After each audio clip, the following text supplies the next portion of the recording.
Hello and welcome to the first video we're doing in the new place. We'll call it the new place. This is why like this? It is the new place. It is the new place. It's not laser beam. This is the second episode of It's Not a Movie, where we're going to be reviewing a TV show, season of TV. First one we did was The End of the Fucking World, which was a short series. It was like 8 or 10 episodes, something like that, half an hour each. Yeah. This one's very similar, Cobra Kai. Before we get into it, very briefly, and we could do a whole video about this, we'll do it really briefly, just our thoughts on the series, the Karate Kid series leading up to this TV series. I'll go first. You introduced me to the first Karate Kid a few years ago in one of the 24-hour movie marathons. You're welcome. Yeah, one of my favourite films now, love it, and yeah, the first one's the best. The first one's just awesome. I love the second one. It's nowhere near as good, but I love just the kind of relationship between Daniel and Miyagi getting expanded, going to Japan and all that. Not as good as the first film, but I just love their relationship so much, and those characters so much. The third one, even now I'm struggling to remember. I know there's the whole bonsai tree angle, but it's that really bad villain, the guy with the ponytail, awful. But it's kind of fun that he's so bad. And then we have the fourth film, which I guess is still part of the series, the next girl with the girl, Hilary Swank, which is truly terrible at points, but still has some merit because it's Miyagi, and I'm always going to enjoy that character, so it's not a complete write-off. Definitely the worst of the series. And then we actually have the remake, which was the first one I saw out of all the films, and I really like it. No Miyagi though. No, but Jackie Chan. Jackie Chan, and I still haven't revisited it since watching the original, so. And that was going to happen. Lily was going to have to interrupt this video. It wouldn't be a video. Fault. It wouldn't be a video if she didn't interrupt in some way. So your thoughts on the series before we get to the TV show? Because you grew up with the, you know. Somehow it made me miss Mr. Miyagi more, but that's because you get to go into the Karate Kid world again, but without Miyagi. And Cobra Kai, yeah. Yeah. Well, to me, it's the Karate Kid world anyway, because the old movies weren't called Cobra Kai, were they? Right, yeah. We'll get into that a little bit. I'm not one of those people who are like, oh, yeah, Cobra Kai. Yeah. No. Karate Kid, Mr. Miyagi. Yeah. Not Cobra Kai. They were the bad guys. That's it, there's our review. Stop cheering for bad guys. There's our review. Fuck Cobra Kai. There we go. Done. Finished. No, but like, you grew up hating, or not hating, but disliking something, and now you're supposed to start liking it. It's the modern, it's very commercial. It's very of its time. Well, we'll just get into it now. You love the series, you don't need to go into too much detail, I guess. So yeah, it just made me miss Mr. Miyagi more. Right, so we'll get to Cobra Kai. I was really excited that they were doing this, was glad that I got into the films before they did this. I think it's really cool.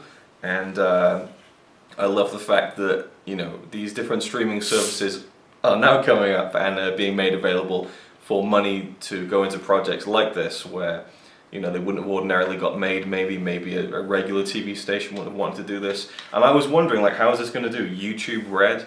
Like, yeah. is it going to be that? It's only on YouTube. You have to buy it on YouTube. But it's been out like 2 weeks and they've already commissioned a second season, so clearly it's doing something right. The first 2 episodes went up for free. One of them's got like 27 million views, so it clearly must be a success, which is great. I think that's cool. But yeah, as you were saying, it's quite the modern thing now to go, okay, the villain's the good guy. You have Infinity War. But he's not real. The villain isn't the good guy. No, either. I know, but you're supposed to like the bad guy. Right, but you see all these little hot takes now on the internet, like why Thanos is the hero of Infinity War, why Star-Lord is the villain. People like to, and especially now with Karate Kid, they're like, oh, if you look at Karate Kid, Daniel was really the bully and Johnny was the true Karate Kid. It's like, no, he was the bad guy. It was a cheesy 80s movie, and you know, it just is what it is. But I like that this series was mainly from the perspective of Johnny Lawrence, and we got to see a different side of that character. In the film, he's very flat, one-dimensional, which is fine for the film. Except for the end. At the end of the film, you see how his sensei's influence has been bad on him, you know, where he's like, he doesn't want to, you know, break the rules and stuff. And at the end, he does kind of give Daniel credit. He's like, the only reason why he doesn't want to break the rules is because of who he's breaking the rules against, I guess. But you see a glimmer of like actual humanity in him at the end, you know, not much, but a glimmer. But you see the I've created a monster face, kind of. Right. Yeah, in Cobra Kai, which with the spoilers by the way, so if you haven't seen the show and you don't want to know anything about it, we're just going to talk about it. We see it from Johnny Lawrence's perspective. Like, I love how it opens with the fight from the movie, but you see, instead of it being this triumphant kick, it's like a tragic one where you focus on him falling to the mat. Love that idea. And I love, what's his name? William Zabka. I thought he was really good in the show, really funny, you know. And I like how they didn't shy away from something that really isn't PC to, you know, for these days, and they kind of play on that as well. Like, where he's like, oh, no women in Cobra Kai, and they're like, oh, wait, you shouldn't be like that. You know, it's almost like Johnny hasn't really been a part of society. He doesn't know what Facebook is. He hasn't caught up with where the world is today, and so he is calling people pussies and stuff, and he's got he's opening Cobra Kai again, and he's got all these new students, and he's hitting them, he's throwing them around, you know, calling them nerds and things like it's that. not an offensive term anymore either. Right? Yeah, exactly. Yeah, and it's cool to be a nerd but now. we even get like a flashback. Strange, isn't it? Yeah. When you think about it, just 10 years ago, no, you don't want to be a nerd, but now it's like, it's a little bit in now, I think. It is. It's but trendy. you even see like a flashback to him when he was a young kid, and you get to see why he joined Cobra Kai and things like that. And then we have Daniel, who I was worrying wouldn't be a big part of the show because they were really framing it like Johnny's story, Cobra Kai and all that kind of thing. Even just a side note here, when the steelbook for Karate Kid came out years ago, the front cover is Cobra Kai. Like, there's no Daniel, no Miyagi. I'm like, what's this? And everyone's like, yeah, awesome, Cobra Kai. So it's just one of the things where people love the kind of, I don't know, the cheesy, over-the-top villainness of those characters. Heels. Love the heels, exactly. But I was worrying that we wouldn't get much of Daniel, but we do. And that was my favorite part of the show. Even though I think the Johnny stuff is more interesting, when we see Daniel kind of decide, okay, I want to get back into karate, because we learn that Miyagi has passed away. Obviously, the actor has passed away many years ago too, so they had to deal with that. I'm glad he was a part of it still, and that his passing is still affecting Daniel, and he's missing him. Using some of the clips from the movie a with lot Mr. Miyagi of flashbacks, which I thought was well done. A little bit overused at times. I didn't think it was overused. Well, yeah, I know, but it just... I want to see the movie. Sure, yeah. It was nice. I like how it tied everything in. It didn't feel like they were trying to do their own thing away from the movie. They incorporate a lot from the movie. Little references here and there to, like, you know, the bonsai shop and things like that. So bonsai trees are going to start selling more now. Right, I liked that. I thought that was really sweet that, you know, Daniel had brought that in and was trying to keep that alive and stuff. And I also like how at the beginning of the series he's kind of framed as a dick. You know, he's really successful. He's opened his own auto thing, and he comes off like such a smug twat. But, you know, once the series progresses, you realize that he's still the same Daniel. He's just become very successful. And, you know, he means well, but in the face of someone who's fallen down on their luck, it comes across really bad. So what I loved about the show was how shaded it was. You know, you can go black and white, or you can have grey areas. And this show has so many grey areas across all the characters. You have Johnny, who's like, yeah, I'm gonna train some new kids and stuff. You know, forget my son. You know, he's got a son, but he doesn't want to, you know. And he's got this new kid, Miguel. I love Miguel's character because at the beginning of the show, he's the good guy, and he starts to get trained by the bad guy. And by the end, he becomes the bad kid. He becomes the next Johnny Lawrence. And then Johnny becomes the guy who realizes, like you said, what have I created? You know, because you see him throughout these 10 episodes train these young kids as a guy who's got like a cleft lip. Just someone who gets picked on at school, has no, you know, little friends or whatever. He's one of those kids. And by the end of the show, you know, he is turned into a really horrible little kid. And that's something, I love that. I love that it wasn't just, okay, because they do have fun with it. They have fun where the girl, the kind of the heavier girl who gets picked on and stuff, and then she starts, you know, kicking ass and things, and she starts punching people in the face. Like, come on, you pussy. She's not a girl. She's not a nice girl in the whole thing. Right. All of them kind of just... Okay, so if but you see them, you can't beat them, join them, kind of. But I like that we can laugh at them being dicks, but you also still feel the seriousness of how they're becoming bad kids, you know. But it's not over the top either. I just really liked how progressive it was, like how the show progressed, how the story progressed. And then, do you want to talk about it? Because I'm kind of rambling on a lot. Well, yeah. I guess it just really shows that you become what you eat. Or, I don't know. We've invented a phrase. Like, when you hang around people, you can get some bad influence, you know? And once an adult person is telling you to do this and that, and you see you're gaining confidence and stuff, and something that you didn't have before, and people are starting to like you, and then all of a sudden you become more popular, and accept it, and then you're thinking, well, it's okay to be a dick then. Yeah, and then you see... That's the thing. You notice that people start liking you when you become a bad person, so obviously they become bad people. Yeah. You know? But you see how Johnny became the way he became, you know, so it's adding more to his character as well. So I just really liked that. But my favourite stuff was the Daniel stuff, and when he started to train Johnny's son, Robbie, which I thought was a really cool little twist. And the fact that he starts out as a real shady bad kid, but then slowly you start to see why, because he's got no dad. His mum is always out and drunk. And then you see that he wants to become a better person, and I liked that by the end of the show he didn't turn heel again, you know. It was a case where he really wanted to be good, and I thought the actor was really good. I really liked him a lot. Well, that's because he was taught the Miyagi way. Right. Finding the balance. Which was stuff. great as well. It was seeing Daniel pass that stuff on in a different way as well. Yeah. And kind of I love to me, I'll just think of it as the Luke Skywalker handstand, you know, the one hand thing. I like how they had something that was different from the crane kick as some sort of, you know, achievable special move for the end. And of course it all leads to a karate tournament and whatnot. And I thought that was really good. I loved the build-up. I loved not knowing who was going to win at the end, because to me it wasn't predictable. I didn't know where they were going to go with it, because there's two ways you could go with it. There are always two ways. Right. And then we have Daniel's daughter as well, who is 16, 17, whatever. And Karate Kid 4.5. yeah, exactly. The next Karate Kid, perhaps. From the ending of the show, you can tell that she's going to be in the next one. Yeah. A lot. What was your favourite part of the show? You probably won't be able to remember an episode. For me, I've got an episode that was probably my favourite, but just a moment. It was a training in the woods. Yeah, with Daniel and Robbie. Yeah. I love that stuff. That reminded me of Mr. Miyagi and Daniel training.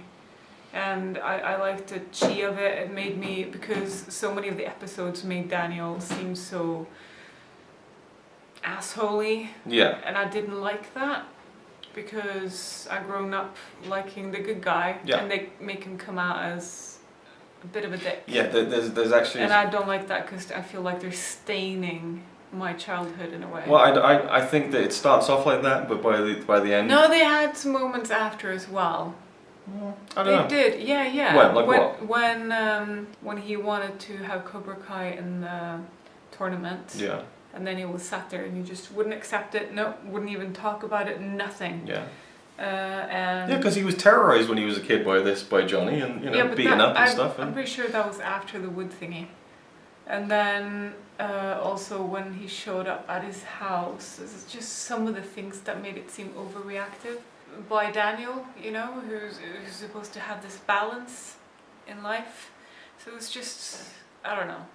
Some of it was just a little bit overdone. Or not overdone, but it was like, he was always the calm one, And so I just feel like they tried to...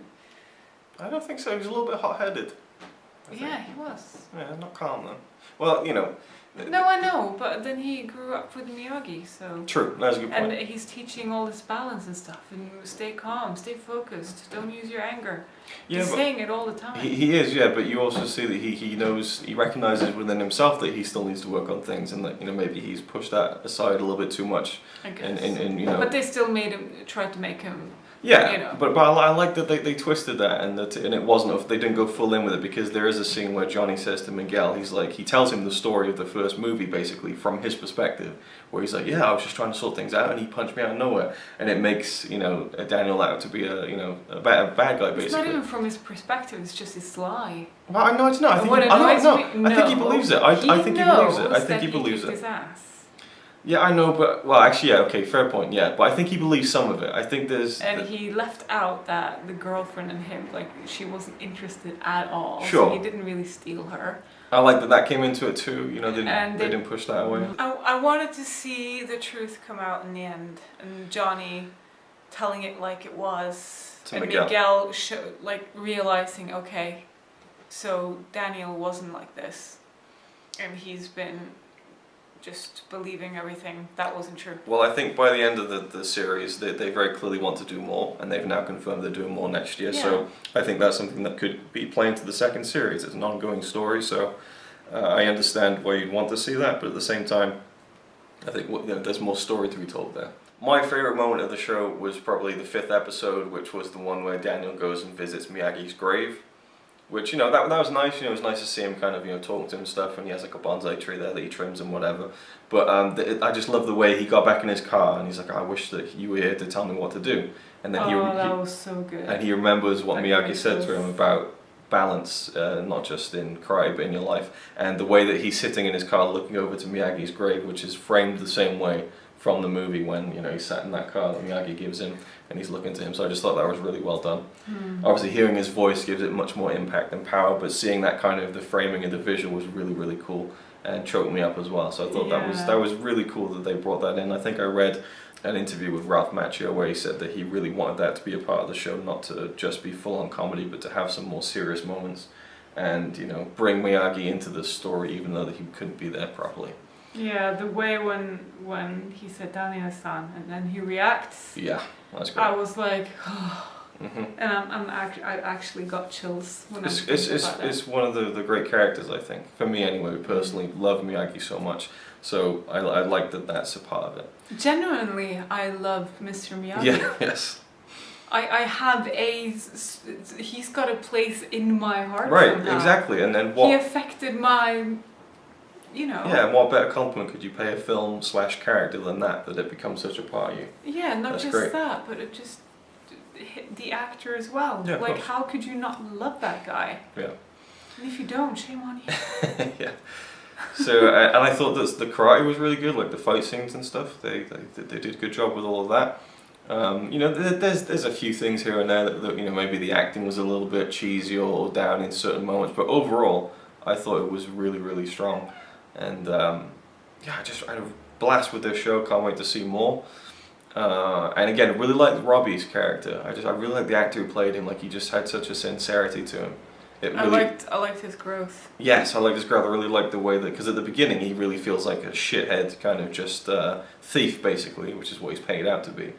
And when we learn that he's Johnny's son, it's like, I can see why he's gone bad. But then you see that kind of the yearning to be better, and the whole element of his dad kind of going, okay, I've got a lost cause in my son, I'm going to help this kid, Miguel.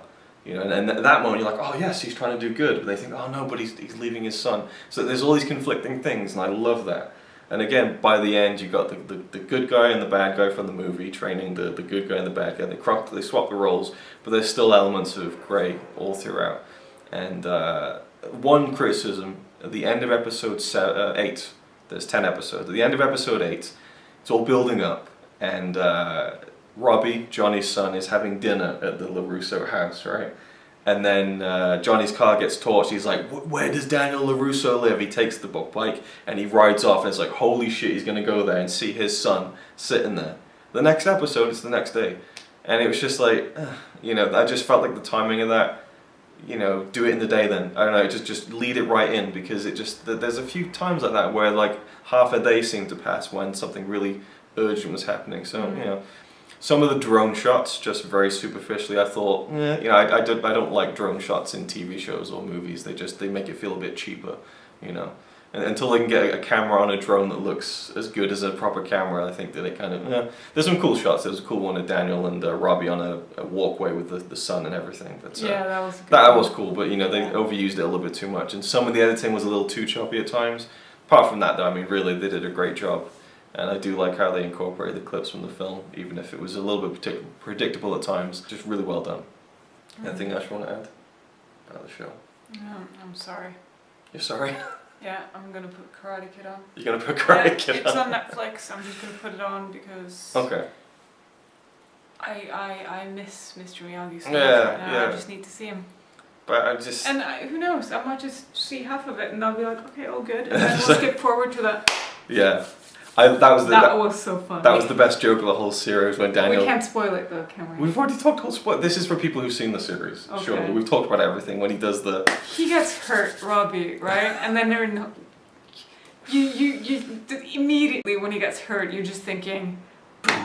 And it would have been almost too cheesy if he'd done it properly. Yeah, and then he started doing it and he was like, he looks like a fly. I was thinking, it doesn't look right. Medic! We need a medic, that was just great. His comedic timing was great in the show, and Johnny Lawrence. I thought he looks good for 56. Ridiculous, absolutely ridiculous. What is his secret? I'm willing to bet he's probably older now than Miyagi was in the first film. Like probably, if not close. He was born in 25 and that was in 81, so 60. Alright, okay, well he's getting there. No. He's getting there. By the time he becomes as old as Mr. Miyagi in the first Karate Kid is, he'll still look like he's 35. It's ridiculous how that man just doesn't age. I don't know how old William Zabka is, but I really liked him too. I just thought that it was great that they really fleshed that character out, and now I really feel for him, you know. And I can see he's doing the wrong things, but I can also see he's doing right things as well. And he's trying to become a better person, and I like that he wasn't by the end of the show, so they didn't try and wrap it all up and kind of have a, you know, because it leads into more. Ooh, what do you think is going to happen? I think that there'll be another power struggle there, perhaps, if they're really going to get Kreese, you know, his former sensei, to come back as a full-time character and come back to Cobra Kai. Then there'll be maybe a... I think his former sensei is going to come back, take over. He's going to back out. Him and Daniel-san are going to form a unity. I love that. And they're going to create another one, and then it's going to be Cobra Kai against... That'd be great. Yeah. I don't want to see them drag it out too long and just keep that, like, maybe third season, just like really keep the quality, keep the quality as good as it is here. Plan a story that has a definitive end, you know, and not kind of keep recycling stuff. I think that they've got a really good thing going on here that they should, you know, take to a place that plays out properly.